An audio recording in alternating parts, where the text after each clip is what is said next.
The golden afternoon sunlight poured down on the backyard, where the smoky aroma of barbecue mingled with the lively twang of country music. My mother's 60th birthday unfurling in laughter, clinking glasses, and easy stories that flowed like the beer in everyone's hands. I, Caleb, stood quietly by the drink table with a cold bottle of water, doing what I had taught myself to do at family events: take up little space and read the room like a spreadsheet: inputs, outputs, risk. My father's face was already flushed, anger simmering under the bright cheer, and then he pointed at me with a voice honed to humiliate. "If you don't leave, don't call me your son anymore." The laughter snapped shut. Even the music seemed to keep playing for no one. I felt the weight of 100 eyes: my mother's, my brother Ryan's, the neighbor's children who had just discovered silence. I turned across the damp grass, shoes collecting the morning's rain, a sapphire necklace from my mother tucked in my pocket like a small bright secret. That was when Emily, Ryan's new girlfriend, arrived at the gate in a white dress and said 2 words that split the afternoon and stitched it back together in a different pattern. "Hey, boss." Head swiveled, murmurs trembled. She was an accountant at the fintech company I co-founded. No one here knew that. They knew me as that Nate guy who does something with computers, because families can make myths faster than towns. I didn't turn around. I kept walking toward the street where my old Honda waited and the sun burned a warm wound through the maples. This is not a story about a man who ran. It is about a man who learned to stand without performing, without pleading, inside the quiet pressure of his own spine. I'm 32, living in a small town outside Chicago, where each morning I brew black coffee, check emails, and drive to the office of a company I built with 2 friends. We make asset management software for banks and investors. In plain terms, we help institutions know where their money is, what it is doing, and what it could do tomorrow. I have stayed late enough nights to learn which desk lamps hum at different frequencies and which lines of code refuse to be written until you earn them. My family has never asked what I do. Or perhaps they decided the answer before the question. They have my father, my mother, and Ryan, 2 parents who beam at the son who fits their story, and a second son they shelved into the background. Over 2 years, I quietly covered their electricity, water, cable, and a roof repair, $15,000, because sometimes doing the right thing is the only way to stay in your own skin. There was no thank you, no curiosity, just new reasons to praise Ryan. The banking job, the downtown apartment, the vacations that sounded like commercials. When someone asked about me at holidays, my mother would say, "Caleb does something in tech. He is busy," and the subject would vanish like breath on glass. I stopped going to gatherings. I told myself it was work. I told myself I could be content with the logic of my spreadsheets and the warmth of achievement, but then April crawled forward with soft rain, and the red geraniums outside my window dared me to hope. My mother's 60th was coming. I waited for an invitation and got only silence. I bought the sapphire necklace anyway. If love means anything, it means showing up once more than the world expects. So I drove out, helped tie balloons, and tried to stay small. My father made a toast that praised my mother and then drifted, inevitably, into Ryan's orbit. And when he named me an embarrassment to our family, I felt a clock I had carried for years finally break inside my chest. Under the faces of neighbors and cousins, I used to chase through sprinklers. I turned toward the gate. Emily's 2 words followed me like an unplanned trumpet in a marching band. Not loud, but inescapable. When she explained who I was and what I had built, our partner banks, our valuation in the many tens of millions of dollars, the nights I pushed code across a cliff until it learned to fly, the yard fell into a silence that didn't know what to do with itself. I looked back once, not to perform, to see the truth end its own argument. Then I left, the necklace still in my pocket, a gift that would remain unopened like the sentence I was finished trying to finish for them. That night, my phone shook itself bright with missed calls and messages from numbers that had not cared to use themselves for birthdays or storms. I put the phone face down. In the morning, I opened my laptop to the kind of work that holds you: ordinary tasks, clean sprints, the relief of competence. A note from the bank sat in my inbox like a switch I had already flipped, confirmation that I had canceled the automatic payments I had been quietly sending to my parents for 2 years. $15,000 had gone out of my accounts to keep their lights on, their water running, their roof dry after a summer storm. If I was not a son, I could not keep being a wallet. That afternoon my mother called. I let it ring, then felt the small ache of the child I used to be and answered. She wanted to know why the power had gone out, why I had canceled the payments, why Emily had humiliated them at the party by saying things that made people talk. I asked if anyone had defended me when my father told me to get out. Silence. Then a request. Pay the bills again. Caleb, the house is struggling. Ryan does not have money right now. She wanted a function from me, not a person. I thought of the year I watched my birthday pass with only a promotional email from a bakery near the office and a text from an old coworker who remembered what the word friend used to mean. I thought of every holiday where Ryan's stories soaked up the oxygen and I tasted mashed potatoes like duty. I kept my voice calm and said I would not restore the payments. Later, Ryan texted paragraphs of heat without light, furious that I had let Emily expose us. Angry that I had made him look like an idiot, furious I had not warned him that I was his girlfriend's boss, as if I were a personnel file he forgot to skim. Not one word about the moment my father carved me out of the family, not one squint at the question of thanks. My aunt sent a message beginning with the phrase, "Everyone was shocked," and ending with the phrase, "You upset your parents." The math was simple. My mistake was not staying small, it was failing to keep them comfortable in their assumptions. I set the phone down and let the notifications burn themselves out like moths against a bulb. In the days that followed, the story of the birthday party traveled through the suburb like a rumor designed by a publicist that I ran a company worth many tens of millions of dollars, that my parents had no idea, that Ryan's girlfriend had accidentally announced it to a yard full of witnesses. Curiosity bloomed exactly where care had not. Calls continued. Apologies did not.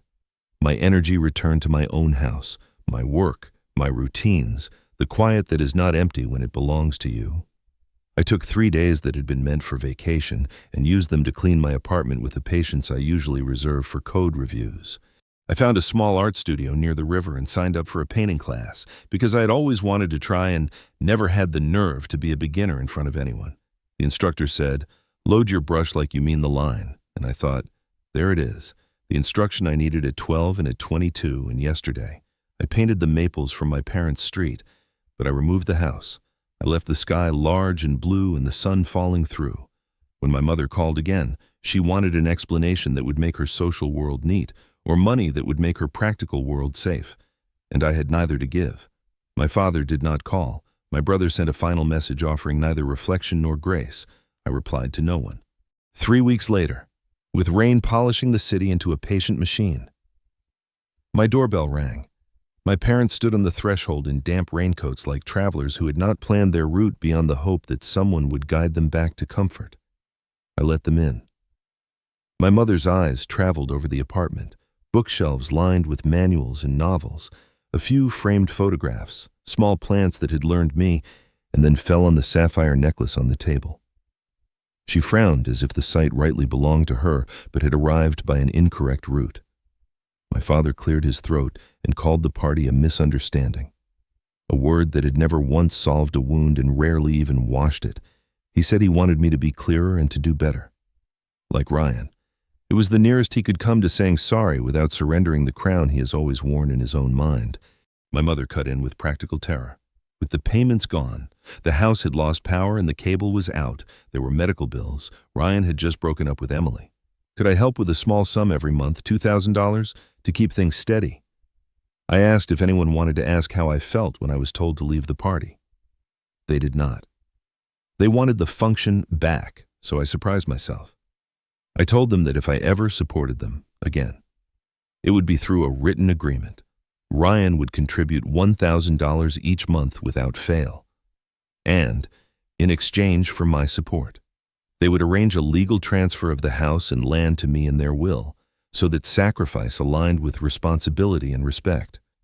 My father leaped up, the way men leap when their throne is bumped, and called me ungrateful. He wanted me to serve as if gratitude had been customary in our house. I said, evenly, that I had built a company from nothing, that I had paid their bills for 2 years without a thank you, and that if they needed my help now, they would need to respect me. My mother cried the tears of a woman watching her scaffolding shake. not of a woman hearing her son sing a true sentence at last. They left with the rain still working the windows and the air in my living room convalescing into something almost gentle. I made coffee and held the mug in both hands and felt the boulder of obligation lift off my lungs. I was not angry. I was lucid. Families are human organizations. Human organizations defend their power first and their people second. That does not make them evil. It makes them ordinary. Ordinary can bruise in the days following. I put my attention where attention becomes a life. I guided my team through a clean funding round. I signed 2 new contracts with large banks after meetings where my voice didn't shake and my posture told the truth. I learned to enjoy the new pace between messages and meals. I stopped expecting my phone to provide love and treated it instead like a tool when I checked it at night. I found messages from colleagues who liked working with me. From one friend who simply sent a photograph of a sunrise because he had noticed I had been awake early that week. I slept better. I ate without scrolling. I remembered songs. When I went back to the painting studio, the instructor wandered behind me as I worked on a clumsy maple, and she said, "You like to control the sky." And I laughed out loud because yes, I do. And lately I have been learning to paint it instead. A quiet email from Emily arrived, short and careful and human. She said she was sorry for the scene at the party, that she had not known my family was in the dark, that she respected me as a leader and as a person, and that she would keep doing her best at work. I replied to say she did not owe me an apology for speaking truth when truth arrived looking for a door. She later left Ryan and stayed at the company, and if there were complications or grief in that decision, she didn't burden me with them. She did her job well, and I did mine. The company felt steadier each week, as if a wind had been relabeled a current we could navigate. I began to notice what my life did when I was not rehearsing speeches for people who did not plan to listen. I noticed that my coffee tasted warmer at home than it ever had in my parents' kitchen. I noticed that my apartment carried the quiet of a good library rather than the quiet of a courtroom. I stopped building defenses in my head before family holidays because I stopped going to them. You do not have to attend every argument you are invited to. You are allowed to RSVP to your own life. The story of the party kept living in town, sprouting new details with each retelling. A valuation inflated here. A partner bank switched there. A theory that I had stayed quiet to embarrass my family rather than because I had long ago surrendered the project of being understood by people who had not asked a single real question. I did not correct any of it. I let the wind drag the story into whatever shape made strangers feel tall. I kept my focus on the shape of my days. In the studio, I painted the necklace on my desk as if it were a sky germinating from a point of blue.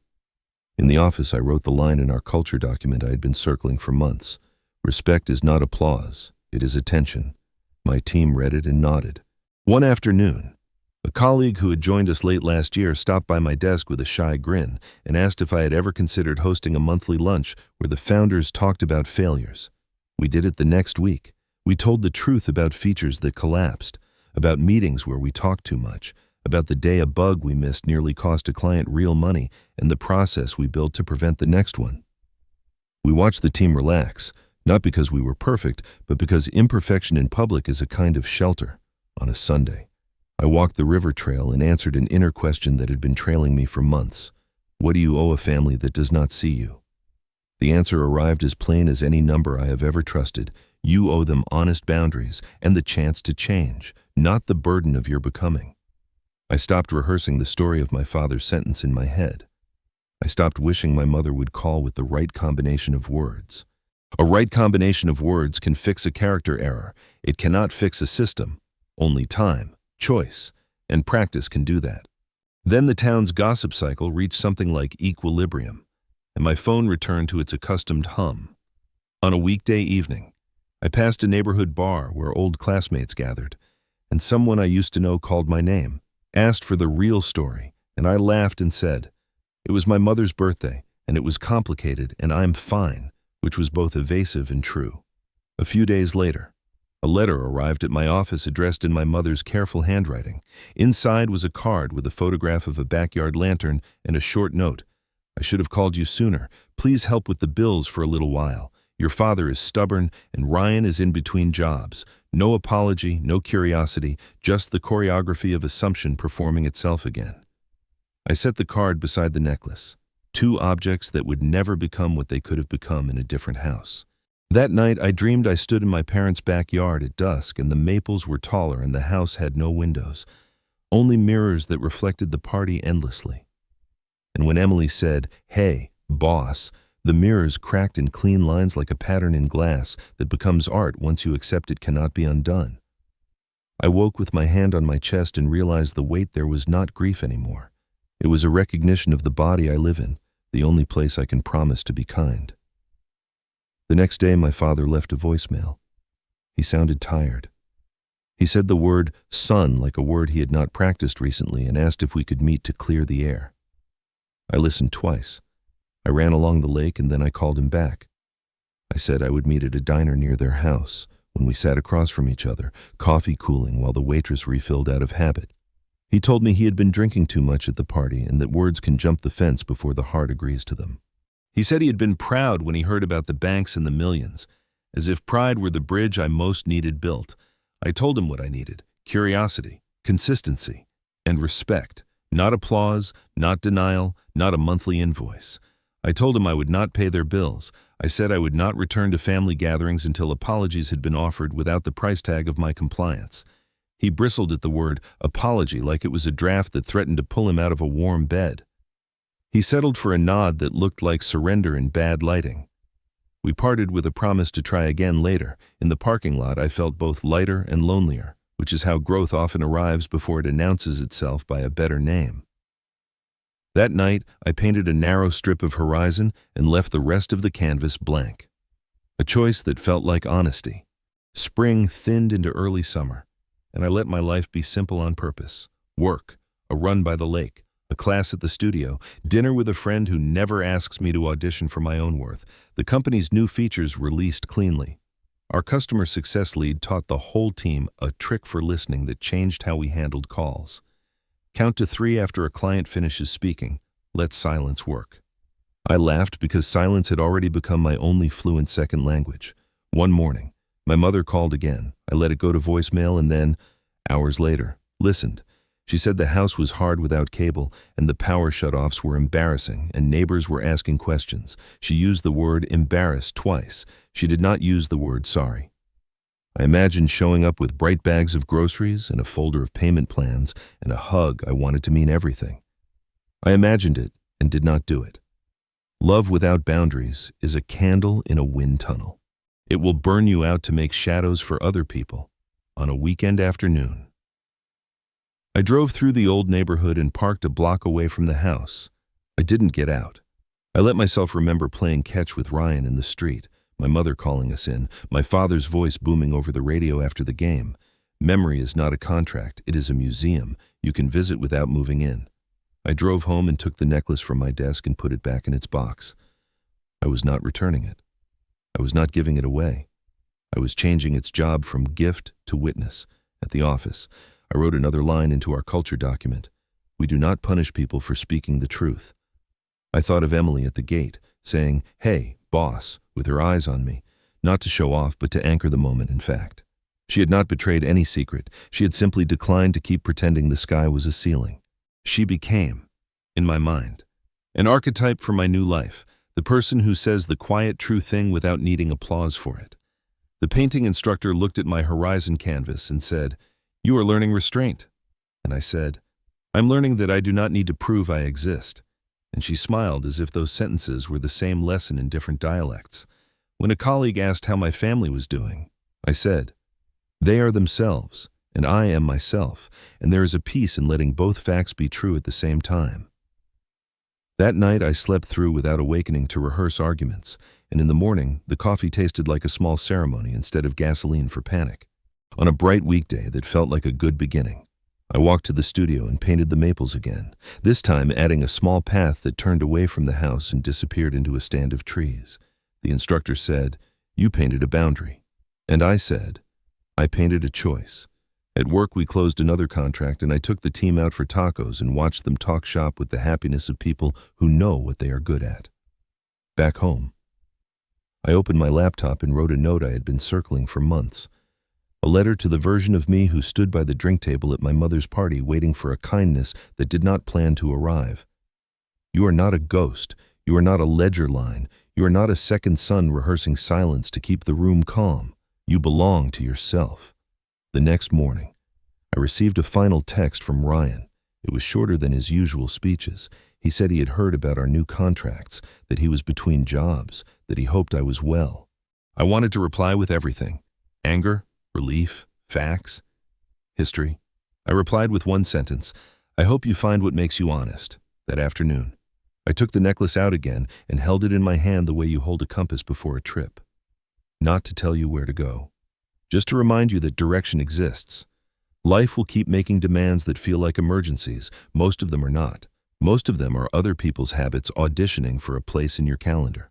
If there is a lesson at the end of this passage, through a backyard and a sentence in a phone full of messages, it is this: do not mistake invisibility for humility, or quiet for consent, or obligation for love. The people who see you will ask real questions. The people who love you will listen to the answers. The people who respect you will not require your smallness to feel big. On the evening when all of this finally felt ordinary, I brewed coffee and stood at my window and watched the city lights flicker into their posts and thought, my life is mine, and that is enough. And because stories want a hinge, here is mine. I am not waiting for my father's apology to begin living. I am already living. I am not waiting for my mother's approval to be a good man.